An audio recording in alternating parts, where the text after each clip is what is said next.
Halo Sobat Bola Mania, kembali lagi di BRC Official. Ada kabar menarik nih mengenai, ini sanksi yang ancam PSM Makassar usai ditahan imbang oleh Persija Jakarta. PSM Makassar terancam mendapat sanksi berupa denda Rp50 juta dari Komdis PSSI.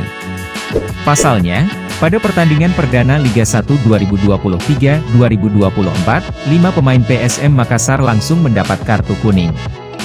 Kelima pemain itu adalah M. Arfan, Rizky Pelu, Akbar Tanjung, Ananda Raihan, dan Yance Sayuri.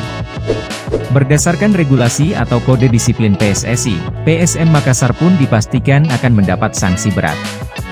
Sanksi yang dimaksud yakni denda uang tunai lantaran ada 5 pemain PSM Makassar mendapat kartu kuning di satu pertandingan yang sama.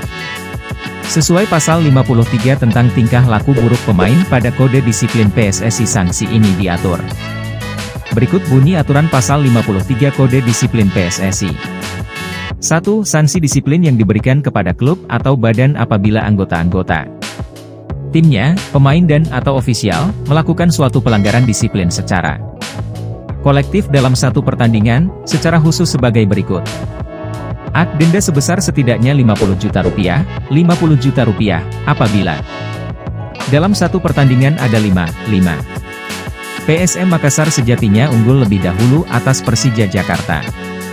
PSM Makassar unggul setelah Kenzo Nambu berhasil menjebol gawang Persija Jakarta yang dikawal Andri Tani pada menit ke-13. Setelah itu berhasil dibalas oleh pemain Persija Jakarta pada menit ke-80 melalui sepakan keras Rio Matsumura. Gol Rio Matsumura pun memaksa partai Super Big Match Liga 1 2023-2024 antara Persija versus PSM Makassar berakhir imbang. Bernardo Tavares kecewa. Dengan hasil ini juru taktik Laskar Pinisi Bernardo Tavares tidak puas. Menurutnya, PSM Makassar lebih baik daripada tim lawan.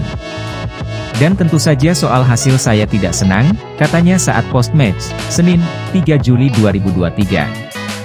Saya kira kita memulai pertandingan lebih bagus ketimbang Persija.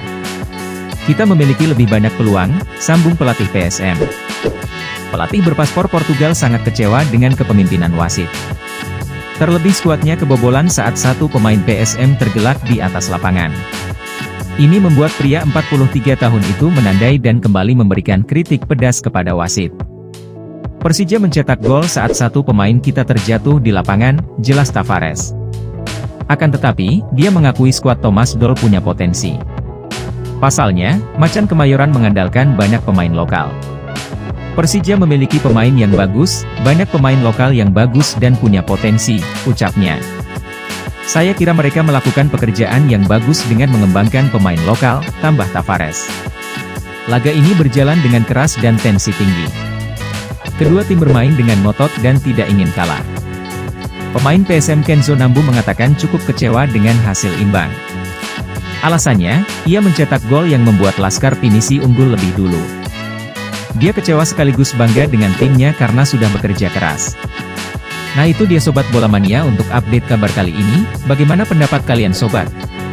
Tulis pendapat kalian di kolom komentar ya Sobat dan jangan lupa untuk like, comment, and subscribe.